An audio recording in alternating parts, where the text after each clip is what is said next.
So welcome to a special edition of The Point of View. We are in World Cup season, rallying around the red, gold, black and green. Ghana is nearly there in the second round. Of course, it was a very, very cagey game against the Three Lions of England. Tonight, we review the game and also look at the World Cup tournament so far. Our man, Godfred Akoto-Boafo, has been hopping all over the US. He's joining us to talk about what he saw yesterday from the Ghana game against the UK or against England. We'll also be joined later on by Edwin Kwakofi, my colleague here, who has some very interesting numbers to share on the tournament and the Ghana game so far. Stay with us.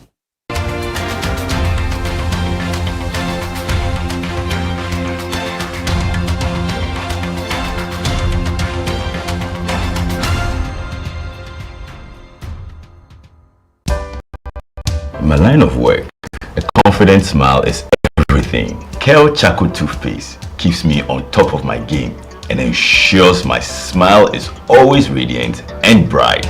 With the tiring nature of my job, we spend several hours under the scorching sun. To keep our teeth white and our breath fresh all the time, we use none other than Kel Charcoal toothpaste. Kel Charcoal toothpaste. You're on a Kessie and in a kit one. Samayo kendini ehu be hia se metwa sapapadia to ama me manfo Kel Charcoal's natural ingredients eno ene bom se ho ban e ma ne sren ne sanso mama hotoso e wo bedwam. Kel Charcoal toothpaste. Choose Kel Charcoal toothpaste for anti-cavity, whiter teeth and fresher breath all day. Available in 80 gram and 150 gram. Grab yours today. Kel, happy smile. This advert is FDA approved. Imagine a life where every moment flows effortlessly, where every choice brings you closer to the life you've always wanted. Give yourself more ways to receive joy. Have more time to party.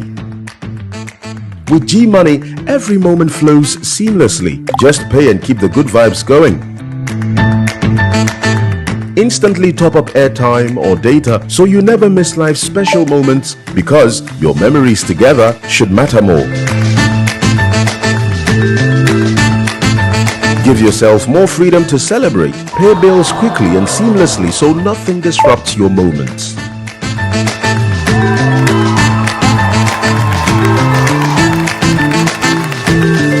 Have more financial control. With G Money, you can effortlessly manage bulk payments and keep your business running smoothly. Dial star 488 hash or download the app and explore the new G Money today. G Money. Give yourself more.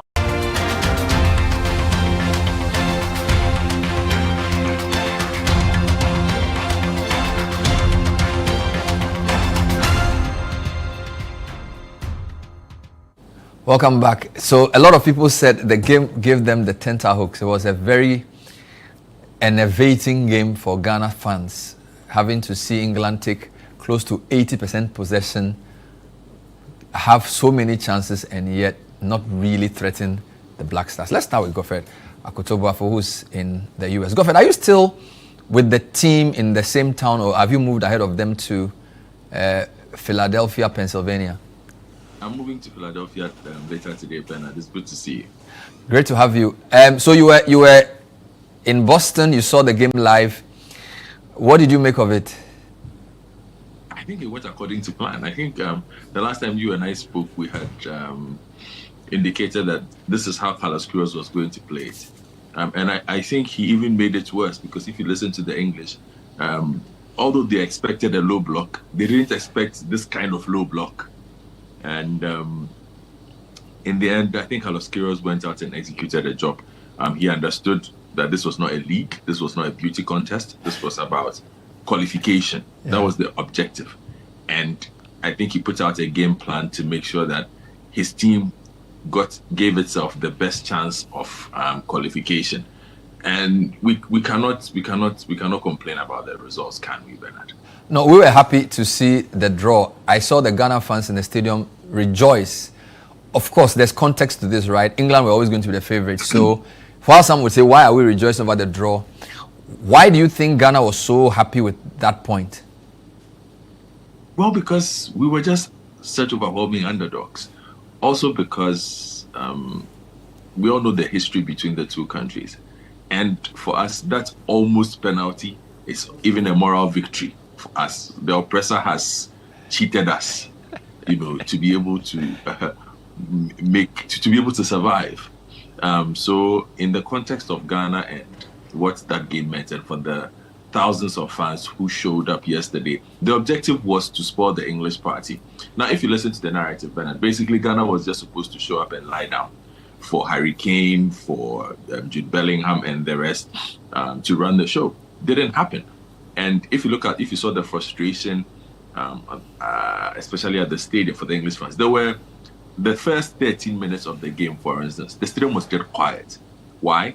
Because England was just doing sterile passing. Ghana didn't touch, for the first 5 minutes of the game, Ghana didn't touch the ball. England had the ball for 5 minutes, but it was just sideways passing.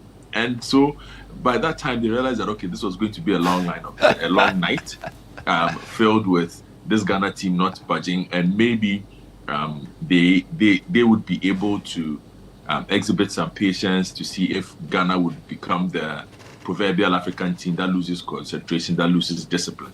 But this was not one of those days for the Black Stars of Ghana. I think everybody was really tuned to the job that they had to do. And that's the thing I picked from this, Bernard. It was a collective effort, because for what Carlos Queiroz wanted to execute to work, everybody needed to be on their game, and everybody needed not... Look, let's look at the complexity of, for instance, what he tried to do with Partey. Everybody knows what Harry Kane does, right? As England's number 9. He's basically the best deep-lying striker, playmaker in world football at the moment. He can start attack, he can finish the attack, he can hold play, he can do a lot of things. So Partey's role basically yesterday was to sit in between the back four and make sure that if Harry Kane drifts into the middle, he goes with him. If he stays back, he goes with him. So in the end, Harry Kane had no options than to just stay. And that is why he had such little impact on the game until very late, when he had that scuff shot. And Carlos Queiroz would have been happy with that. Again, sorry, Bernard. Yeah. If you look at the kind of work that was done by the right back and the left back, and he played a three-man midfield, if you realize. So he played Zibo, Caleb, and Partey. Now, what a lot of people didn't realize was that anytime, for instance, Madueke or later Saka, when they came in, Kwesi Zibo shifted from his side of the field, the left side of the defensive side of midfield, to become an alternate. So Madueke or Saha would have to go through Zibo and then go through Gideon. Now, the fact that Gideon didn't have to move from his position to go and face the winger on that side, be it Madueke or Saka when he came on, meant that Ghana was always able to control, able to have 4 defenders at the back. There were very little spaces to say that, okay, we'll play a through pass or do this. Marvin Senaya, Bernard, my goodness, what a performance. He put Anthony Gordon in his pocket. Yeah. The first 20 minutes, he made 3 sliding tackles on Anthony Gordon. None of them were fouls. They were all good balls that he won. He had a couple of good attacking forays as well. There was very little to complain about Ghana. And if you look at the narrative that has emerged from this, everybody says England had the ball, but it was very clear what Ghana had gone to do. And so Ghana were the better team. Not because Ghana didn't have the ball. Ghana were the better team because it was pretty clear Ghana had set out to execute a plan. And the ability to execute it to a T meant that they were indeed the better team. Now, if you remember, in the build up to this, when I wrote one of my newsletters, I spoke about the template from England versus Senegal, if you recall, from last year. That game was also in June. This is exactly what Senegal did to beat England 3-1. Yeah, and we had our opportunity to beat them, but like I said, the referee decided to be another team. Interesting. You did say in your preview that Carlos Queiroz is known for disciplined defensive play, and that Ghanaians should forget about agro football, that what he brings, he builds from the back, he's defensive, and he does it very well. But even for you, for a coach who has had just one competitive match with the team, one friendly, that must be super impressive for the troops to play to the letter of what he prescribed. But I think that is where we are able to see a top-class coach at work, isn't it? Yeah. This is something that he's done for a very long time. A lot of people forget. You remember that famous Manchester United Barcelona game, Paul Scholes winner. It was a back-to-the-wall performance of Manchester United that day with a runaway winner from Paul Scholes. Alex Ferguson has always credited that game to Carlos Queiroz and the organization he gave the team that day. He's masterful at this. And if you recall, when we also had discussions about Queiroz and what he brought, I spoke to you about the fact that everybody tends to look at his loss to his loss at the World Cup to England. 6-2. 6-2 with Iran. 6-2 as Iran coach and say, oh, Queiroz didn't really do well as Iran coach. But Bernard, if you look at the World Cups that he went through, he was in a group where Morocco didn't beat him. Portugal, he beat Morocco, and I think Portugal didn't beat him. Also, so he's made a career out of frustrating the big teams or the favored teams at these tournaments. Yeah. And he felt like he had the template for the English.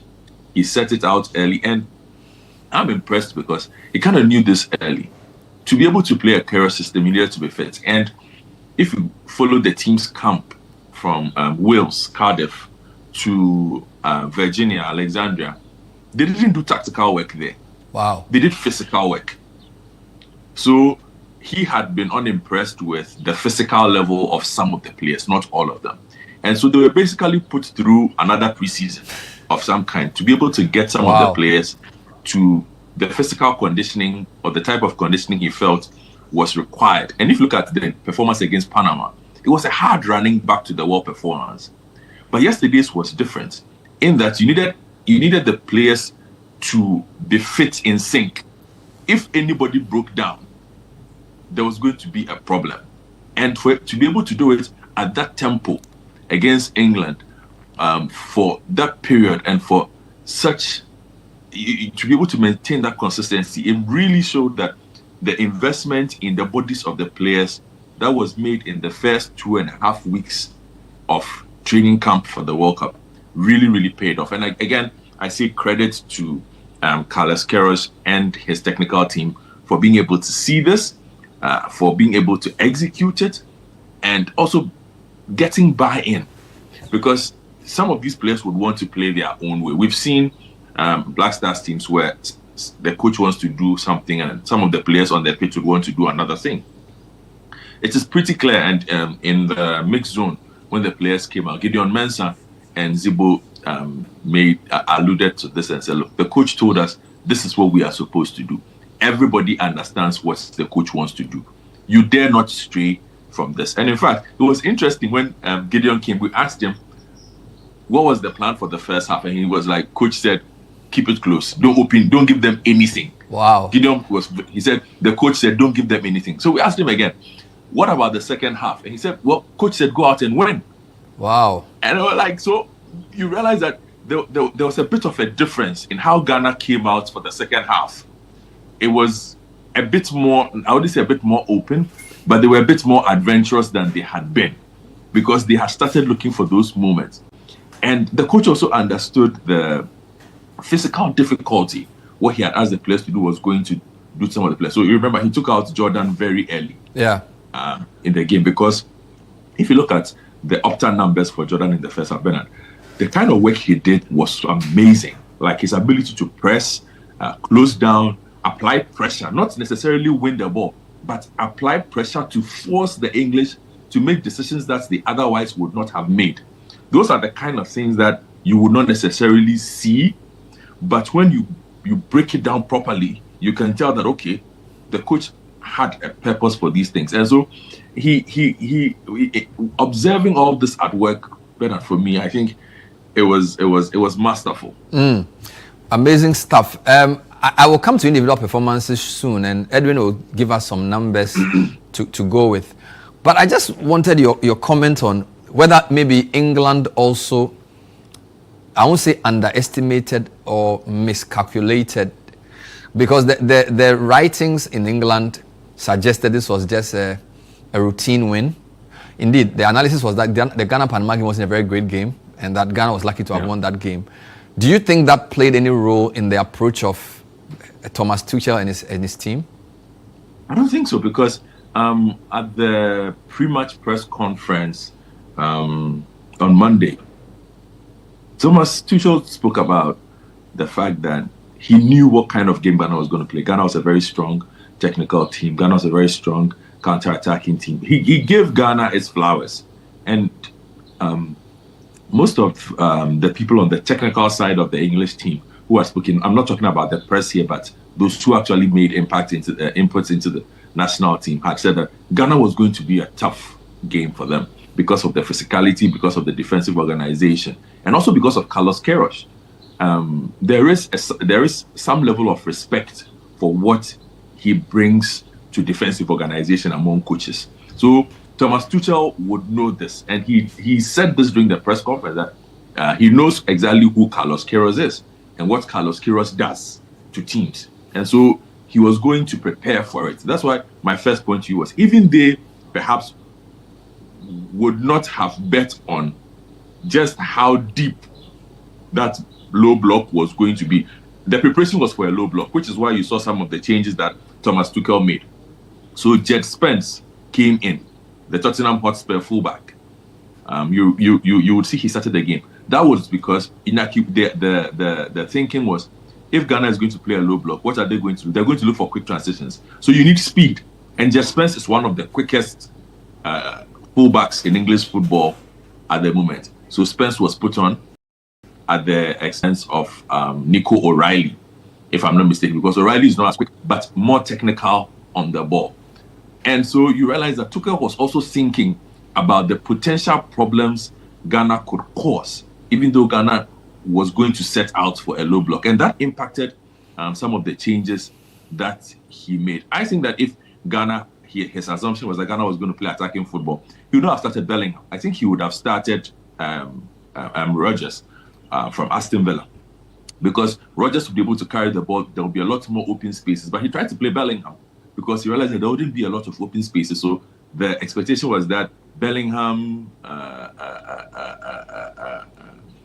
Declan Rice, Elliot Anderson would be able to play combination passes for Bellingham to run to. But with the low block, what was Bellingham going to run through to finish? So I think both coaches played it well. Tuchel didn't underestimate. I think he was rather taken by surprise by just how low that low block was.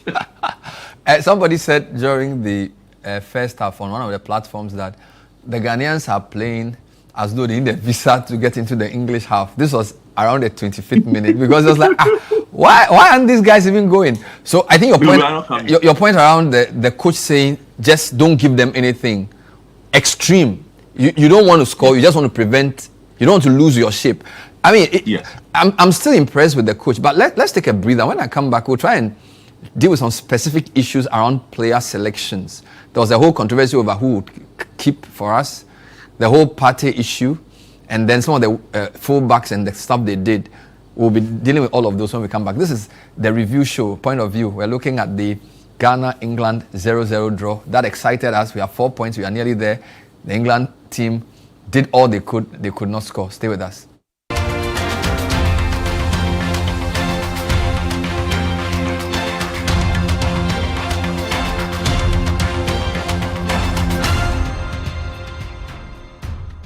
Do you want a healthy smile? Good morning, Raquel. Fresh brewed coffee for you. Oh, thank you, Dr. Maya. Oh, you're welcome. Coffee, tea, red wine, those things cause so much stain on our teeth. But I like to tell my patients that cosmetic whitening is a great, safe, effective way to brighten your teeth, like 4 to 6 shades lighter.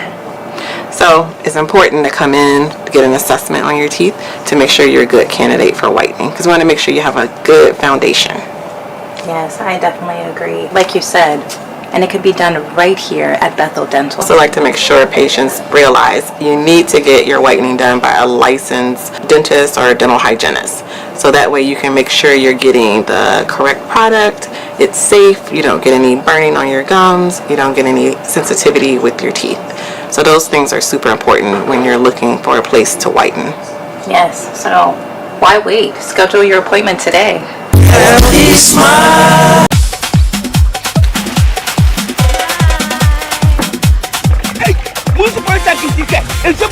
Big game today as Ghana faces England. You forgot the eggs.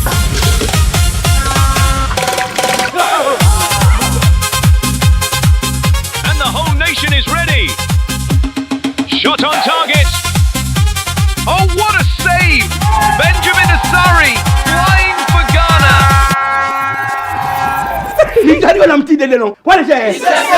Politics is always safe. Every day, in the moments we love, we rely on clean and safe water that flows from Polytank.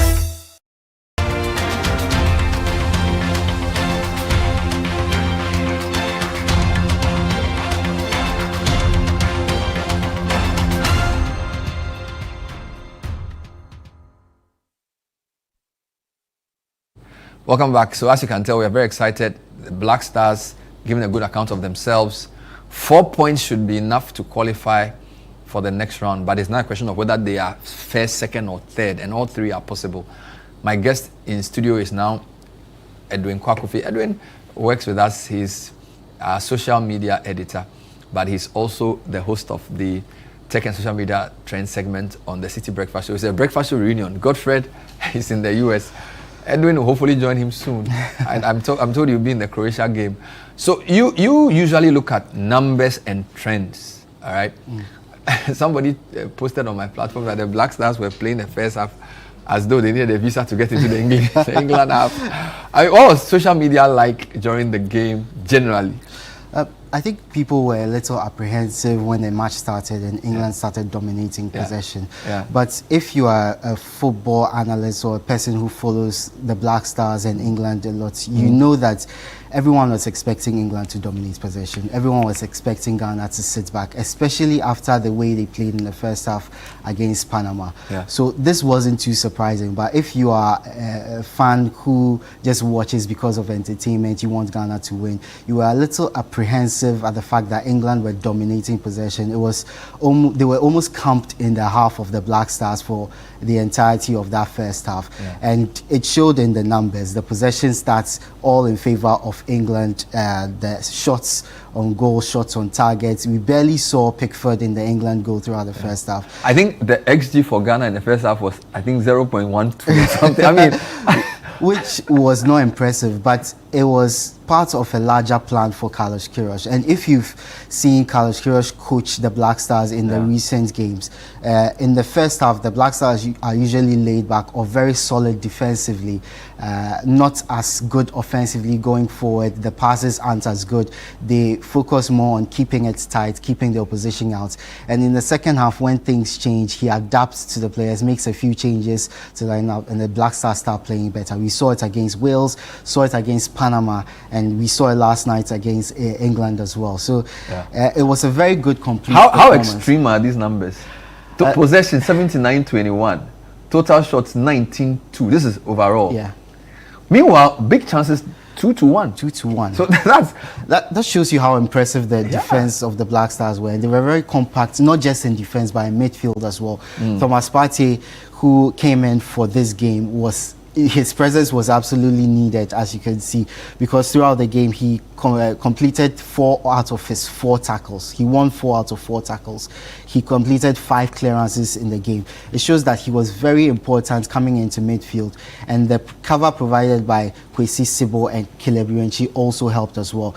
But in defense, in the center of defense, was where we were very impressive. The performances of both Jonas Ajete and Jerome Opoku were very great. If you look at the stats that they ended up with, Jonas Ajete, he tallied 7 clearances. 7 clearances. Jonas Ajete. While Jerome Opoku finished with 5 clearances and 1 interception. Wow. So in defense, and those are the defensive stats that matter: clearances, interceptions, and blocks. Interceptions and blocks. And throughout the game, the Ghana team recorded 3 blocks in the game. So they were keeping England out, not just when they were outside the box, but when they got into goal scoring positions, they were alert to keep the ball away from Benjamin Asari, who was another linchpin in the Ghanaian defense. He came up with 3 assists, but aside from the 3 saves, aside from those saves, it was his decision making that impressed me a lot. Going into the competition, everyone was talking about how he had not faced shots from good enough. Proper strikers. Proper teams. But coming into this game, obviously he came in the second half against Panama because of Lawrence Atizigi's injury.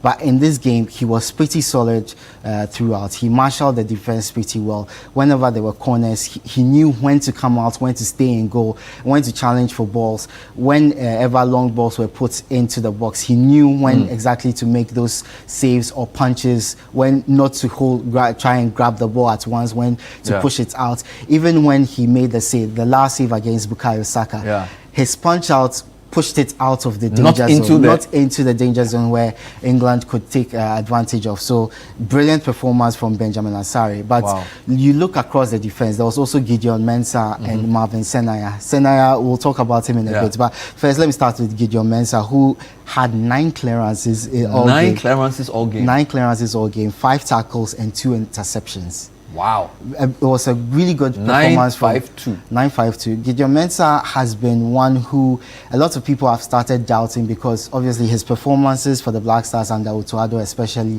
went as good as how he was performing before he got into that squad.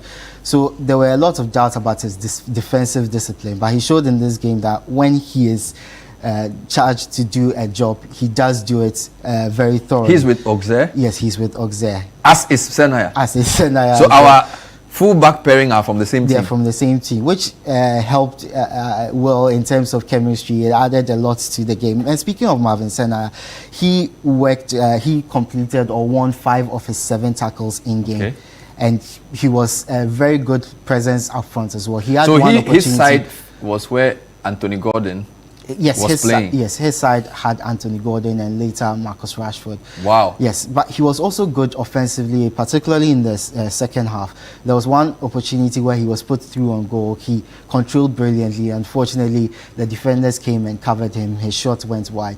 But he always proved to be a threat whenever the Black Star needed an option on the right-hand side. So he's not just ultra defensive, he's actually good going forward. He's good going forward as well. So it's pretty surprising that under Otto Addo, when he was brought into the team, Otto Addo said he had a right-back problem, didn't want to play Marvin Senaya. And he's come into the team and he's doing a pretty good job as Ghana's first choice right-back. I mean, let me take Godfred's comments on some of these numbers. I mean, somebody has 500 and something passes, 200 and something, and yet creates only 3 big chances. These numbers almost unfathomable, right? The number of minutes England had the ball, possession close to 80%, and yet when it mattered most, the statistics didn't gel. I mean, what do these statistics say to you about how technical this game was, Godfred? No, I think it exemplifies it. We've seen games like this before. Again, I allude to that Senegal versus England game. Because in that game, England had 69% of possession and 8 shots on target with 8 shots at goal with 3 on target. Senegal, with the 31 or 32% that they had in that game, had 11 shots. Wow. At goal with 9 on target. Wow. So that's why everybody says Ghana were the better team, because Ghana knew exactly what they wanted to do, where they wanted England to have the ball, in places where they would pose no danger. Because for England to have the kind of possession, at a point in the game, England had completed 111 passes in the first half. I think in the first 20 minutes or so, England had completed 111 passes. Ghana had completed just 19. It wasn't because England were better. It was because Ghana was not interested in passing the ball. Ghana's interest at that point was soaking the pressure and frustrating the English to the point where they would be able to force mistakes. And Carlos Queiroz again spoke about the fact that he wanted the English to get frustrated, lose patience, and then start making mistakes. Then he would be able to take advantage of those. I watched the game with former Black Stars midfielder Rabiu Mohammed. He was sitting right beside a former defensive midfielder, so he knows a good one when he sees one. and he was Sule Muntari's defensive partner in the 2014 World Cup.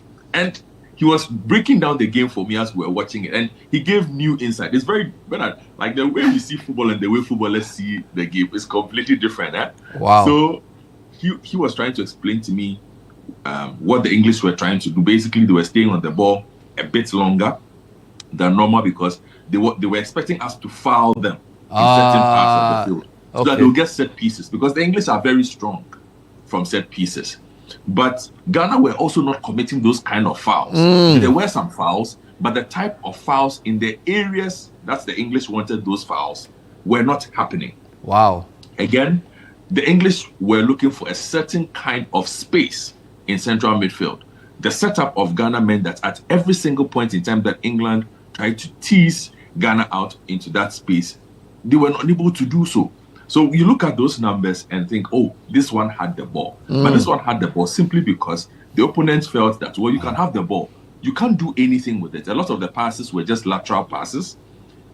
Most of them were not passes that were penetrating through the middle of the park, which Ghana was very, very happy with, which is why we had the goalkeeper not face a certain quality of shot or a lot of shots that were dangerous. There were shots, but they were not shots that we consider extremely dangerous. Indeed, I'm told the first half was the one of the records where you had so much possession without a shot on target by any side. Yes. So apparently, yes. there was no shot on target. 1966. I'm serious. So that's how many years?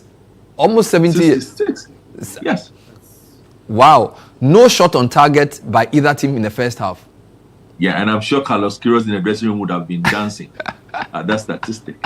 All right, Edwin, what else can you say about numbers for people like Partey and Jordan? Again, because we watch football as fans, but for those of you who sort of pay a bit more attention, it seems as if Jordan did what he was asked to do, and Partey was also a difference maker. Yeah, as I said, Partey won 4 out of 4 tackles, which was very impressive. But it was the clearances and the blocks as well. He had 1 block in that first half. He had 5 clearances throughout the game. Obviously, he's not meant to defend, but him coming in there and doing a job alongside the other midfielders, it definitely helped. And speaking of Jordan Ayew, everyone talks about he has only one skill. He holds up the ball and then he falls down and gets a foul. People don't realize how important having such a player is to a team that is on the back foot, like Ghana was in the first half. It's important to have a player relieve as much pressure as possible, and he did quite a good job in that aspect. One other thing that affected the game was the number of fouls. The Black Stars committed 24 fouls to England's 12. So in that sense, you frustrate your opposition, especially when they are having a lot of the possession. So the Black Stars players got stuck in there, always committing fouls, different players, so that they don't get yellow card. It's not a totting up process where they start getting yellow cards.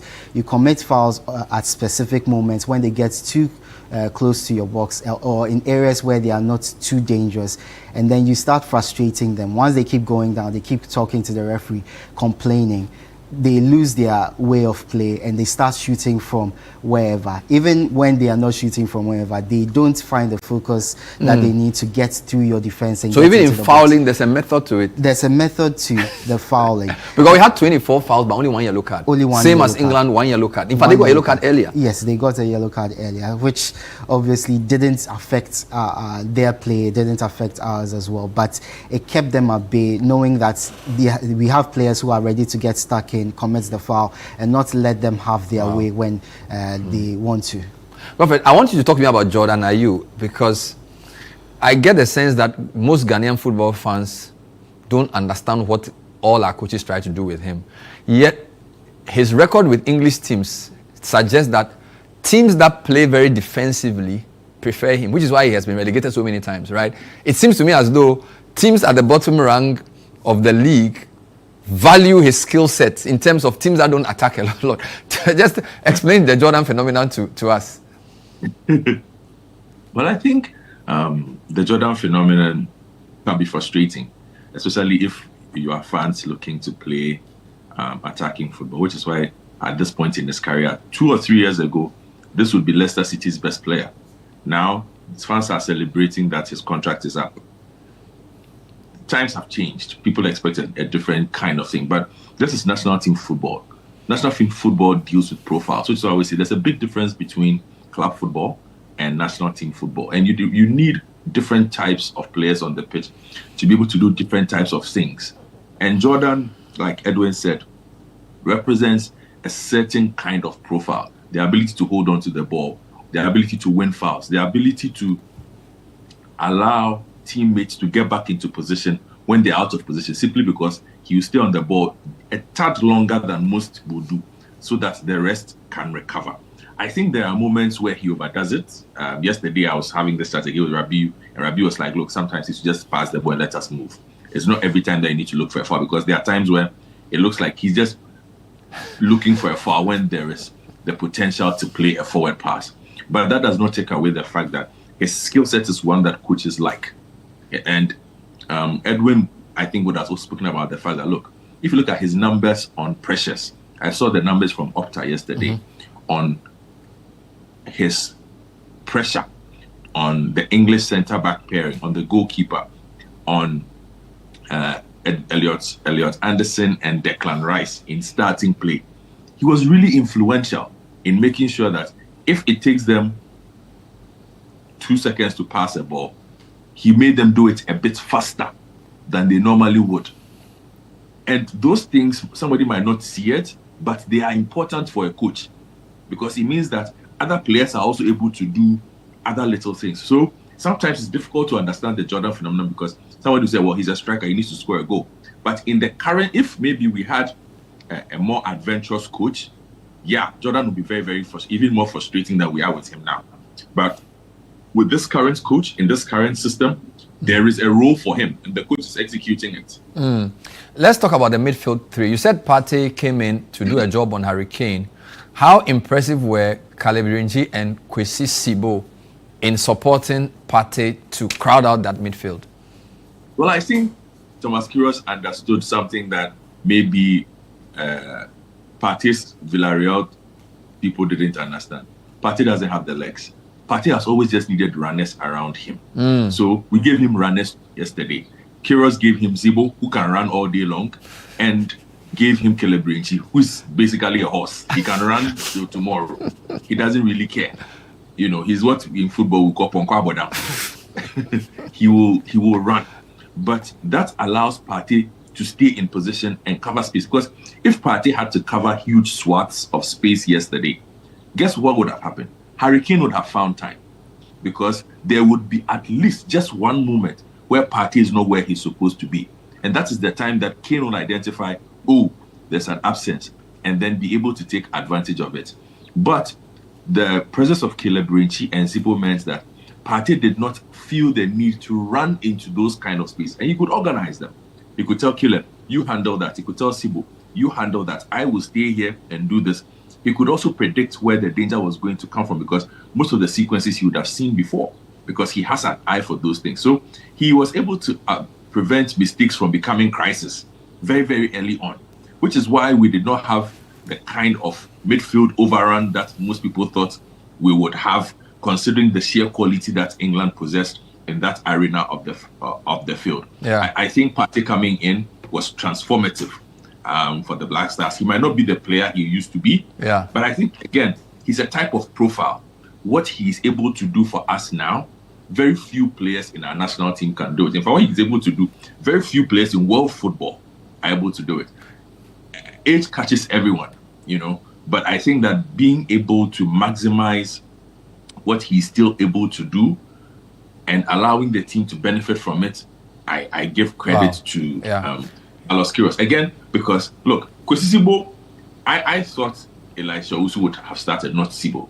But here's something that a lot of people, again, don't pay attention to, and I like that Edwin is there. Zibo has been one of the more criticized members of the team. People don't like he's sluggish on the ball. He's not the most elegant. Some people say, why does he play in La Liga and yet he can't pass?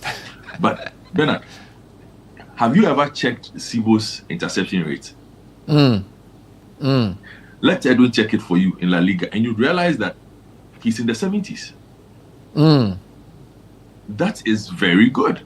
That means that in the business of winning the ball, he can do a more than good job. He means he reads the game well and can intercept passes. He's got length. The boy is 6'4". he's got length on his side. So he does win a lot of balls. What he does with the balls is what normally becomes the problem. But yesterday he had Partey, so he wins the ball. Give it to and Partey. Just give it to Partey for Partey to recycle the ball or for Partey to do what he wants to do. And I think that benefited the team. Interesting stuff. Look, I just didn't know that there were all these nuances with the game. So it was talking on the midfield, Kwesi Sibo and Caleb Irenchi. Yes, look at Kwesi Sibo's stats from the La Liga. He averages about 2.5 interceptions per game. That's incredible stats. But you relate it to this game and the work he and Caleb Irenchi did to relieve the pressure of Partey. Kwesi Sibo completed all of his passes. All passes completed? All passes completed. About 16 or 17 passes completed. While Caleb Irenchi was not too tidy with his passes, but he completed all of his tackles in the game. So they had different jobs to do. Irenchi was running everywhere. He was running everywhere, making the tackles, blocking the shots, making the recoveries, and then getting the ball to Kwesi Sibo, who would calm things down, give it to Partey, and then Partey plays the long ball. So everyone had their roles. And them being very efficient at the roles that they've been given enabled Partey to take a step back and be the solid rock behind them and help the Black Stars have a footing in that midfield. What about Iñaki and Semenyo? Because they were our offensive outlets. Yes. What did the numbers say, and what's is it because the way we played, that's why we didn't see too much, particularly of Iñaki? Exactly. They were forced to play a lot more defensive roles in that game because of the attacking threats England posed on either wide side. Even though Gideon Mensah and Marvin Senya did their work, they couldn't have done it as well without the support of Semenyo and Iñaki. Anytime we had to go on the counter, we didn't have enough bodies, particularly in the first half, to enable them show what they could do offensively. However, in the second half, Antoine Semenyo created two chances. One that I think was to Prince Kwabena Edu before Pickford came out, and there was a whole a clash between the two players, and there was confusion about why the free kick was awarded to England instead of Ghana. But he put him through on goal, and with a better touch, Prince Kwabena Edu scores. In another instance, he puts another player through on goal. That didn't work out. I think there was one Iñaki got. And because of lack of pace, the commentator actually remarked that if it was 2 years earlier, or if it was Semenyo who had that ball, he might have got. Yeah, because Iñaki didn't run; he sort of controlled the ball and gave a pass. In a good position, and also he didn't have enough support going with him, so he couldn't make the most of it. It wasn't the most impressive Iñaki performance I've seen, but it was certainly better than what Enyus Nyama did in the first game, which justified the replacement of him in this game. But I see him performing better against Croatia, where they have weaker legs. They are not as quick, they are not as strong as the English defenders. I see him performing better in that game because he might have lost a yard of pace because of injury, because of age, but he can still outrun the Croatian. So we'll talk about Croatia. I think if we go ahead of us, we'll come back and do quickly what lies ahead of us. We have 4 points from 2 games. We've all but qualified. We need to find out what next with the Croatia game, how we're going to approach it. All of this as we review Ghana, England 0-0 and look forward to the final group games. This is The Point of View. Don't go away.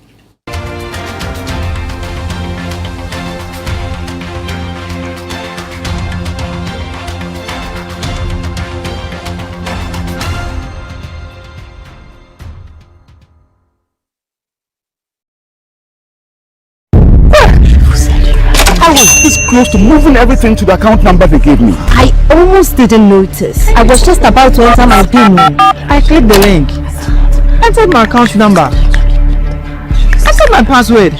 They said my account was under attack, that I needed to act fast. I checked again. Before I could think, they sent me an OTP. But I paused. I double checked. Fraudsters rely on fear, on speed, on pressure. Shine your eye. Stay alert before you act. Stop the fraud. Stop the fraud. This message is brought to you by the Ghana Association of Banks. Smile, Look lively, okay? Smile, smile.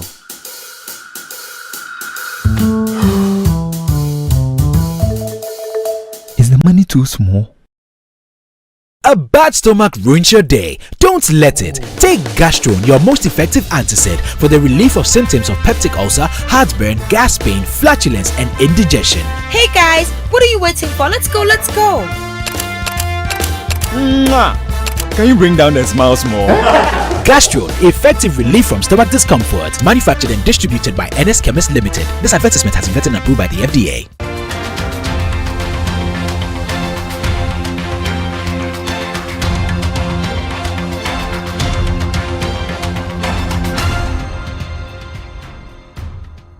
Welcome back. So tonight we're reviewing the England-Ghana game and also previewing the Croatia clash for Saturday. Edwin will be there. Godfred is already there. Godfred, let's... You know, I don't even know. How do you approach Croatia? Do you go for the draw? Do you want to win it? Do you want... Because in our first two games, we've been ultra defensive. And I don't know whether the coach is going to continue. What is Carlos Queiroz thinking about this Croatia game? I think Carlos Queiroz will be Carlos Queiroz. Yeah, but we should stop expecting Carlos Queiroz to play attacking football. It won't happen. So he will not surprise Croatia with a fast breaking Isahaku and Nyama on both wings. Exactly. So that was the point I was going to make. There might be tweaks that allow the team to have a few more numbers in offensive areas, but he will still prefer to have a team that doesn't give away too much. In having conversations with some of the players and also Croatia was always going to be the problem of the team. Croatia was going to be the problem of the team, or is going to be the problem of the team. And reason being, Bernard, they are boring. And Panama, here's the thing. Panama was always going to be the most difficult game to start with because we needed the points. So nerves would take place. We saw that. England was always going to be the game where the Ghanaians were not afraid because they were self-motivated for that. You have a lot of kids of our players born in London. You had the party issue, colonial master issue. It doesn't take a lot to work yourself up and get adrenaline for it. What is there for Croatia? You understand? So that's a dangerous game. Yeah, exactly. So that makes them dangerous in the sense that their football is organized, but it is slow. It is very boring. They can bore you to sleep and score. And Ghana doesn't do well with that kind of opponent. An opponent who is technical. An opponent who doesn't look like he is trying too much, but still possesses enough technical ability to punish you when you least expect it. And that is what makes Croatia, for me, a very difficult game. I still expect Ghana to be faster than them in the offensive areas. I expect Ghana to perhaps push up higher. The low block, the killer low block we saw against England wouldn't make sense against this Croatia midfield. So Ghana would be slightly higher up. Now, if Ghana is slightly higher up, it means that we will get into their penalty box a lot more. So I'm not expecting too much of a deviation from what Carlos Queiroz does, but I expect him to try and hit Croatia a lot more consistently than we have seen with the last two games. I think we get to see how he finishes his games, particularly in the second half, more as a feature in the game against Croatia than normal. Yeah. Which means he will see the possession to them, but play on the break and hope the pace of the... Play on the break a lot more consistently. He will look to... He will not look at giving the ball away to Croatia. That might be a bit more dangerous than England because the type of passes England have are very different. Croatia have Luka Modric. He's 41-40, but still possesses the brain and technique to execute a killer pass better than 95% of players playing professional football. You don't want to give Luka Modric that kind of space. He will punish you. So I think Ghana will spend a lot of time also looking to keep Croatia on the back foot. But I expect there to be the defensive control that Carlos Queiroz relishes. But definitely we will be younger and fitter than they, because I see a number of Perisic, I see the former Man City player, Kovacic. I think they are much older. Some of their players are. Yes, that's what I'm saying. They are older, slower, but still organized and experienced. Interesting. That is the issue. But I think we will try and beat them down with speed. Edwin, were you surprised at the 1-0 they beat Panama? Because a lot of people felt Panama would be the whipping boys of the team, but Croatia struggled to beat them. I think the match against Ghana has changed a lot of people's perceptions about Panama. They are not. They were always going to be the whipping boys in terms of the results, but in terms of performance, they were always going to put their hearts into it. They realized they were the underdogs and they needed to play at their best to have any chance of winning those games. So the result against Croatia didn't surprise me. I always felt that Croatia were a bit like Ghana, not as talented now as England are, not as youthful now as Ghana are, but they want to do everything they can to win. So once they get a goal, once they get a couple of goals and they feel that's enough for them to win, they stick to it and they get the victory. But as Godfrey was saying, they have good passes. England didn't take advantage of the fact that we might be vulnerable with long balls, so they didn't play a lot of it. They tried a few crosses, it didn't work. They stopped and moved into the wide areas, trying to get the players to actually go direct at the fullbacks, which didn't work as well. For Croatia, they don't mind playing the long game. They don't mind putting balls over the top, and they have players in their team who can make those passes stick. So it's important for our defense to be up to it aerially. In the aerial battle against England, we lost about 57% of the aerial balls. We can't afford to do that against Croatia, because even if we manage to get the first ball, it's the second ball that counts, and that's how they got one of the goals against England. The second ball, the striker was up to it and he just finished it. So we can't afford to go to sleep when the aerial balls start coming in, and that's going to be a huge danger. Also, I think it's important for us to crowd the midfield, just as we did against England. Maybe stick to the three midfielders instead of reverting to double pivot in midfield. Having three midfielders enables us to have at least one player who is free to either join the attack or sit back in defense and ensure there's a cover for the defense. So I think midfield is going to be key, especially in that game. Interesting. So you think this will be our toughest game of the three? I believe it will be our toughest game. As Godfrey said, the initial game against Panama, obviously there are a few jitters because it's our first game. Everyone expects us to win, but let's be honest, it's Panama.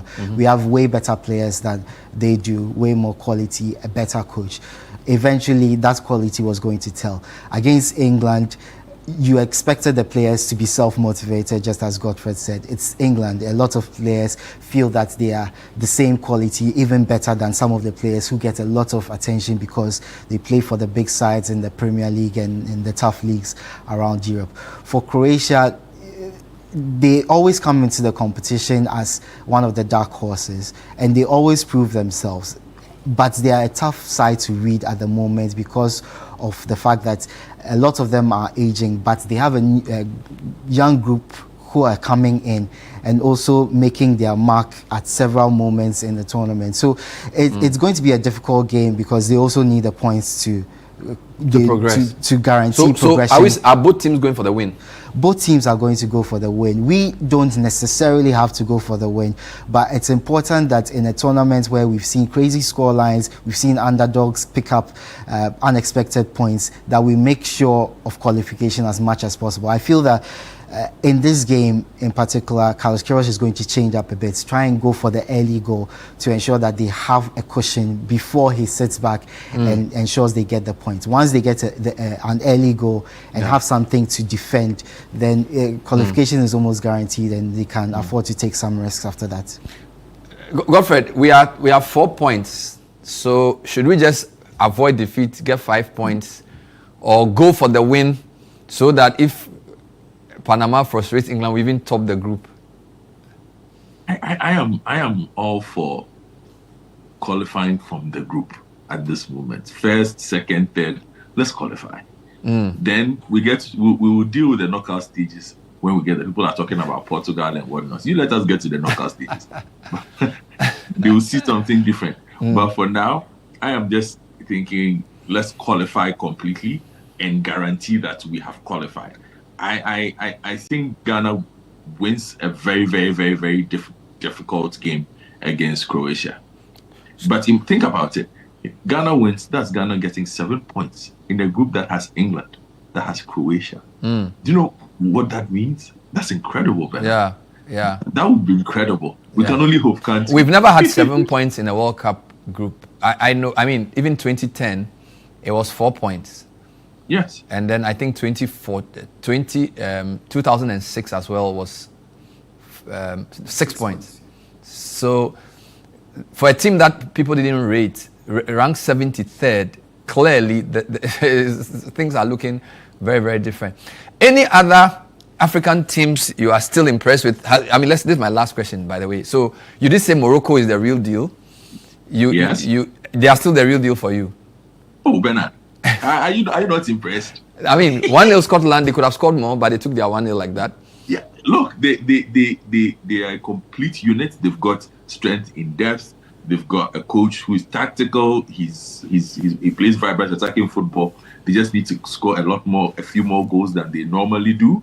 Morocco is not going anywhere. Yesterday, the DRC drew again. They lost to Colombia 1-0. Munoz. They lost 1-0 to Colombia. Yeah. That's a bit disappointing from them, but they had impressed me. Senegal have completely disappointed me, and I'm laying this at the doorstep of the coach Papi Thiaw.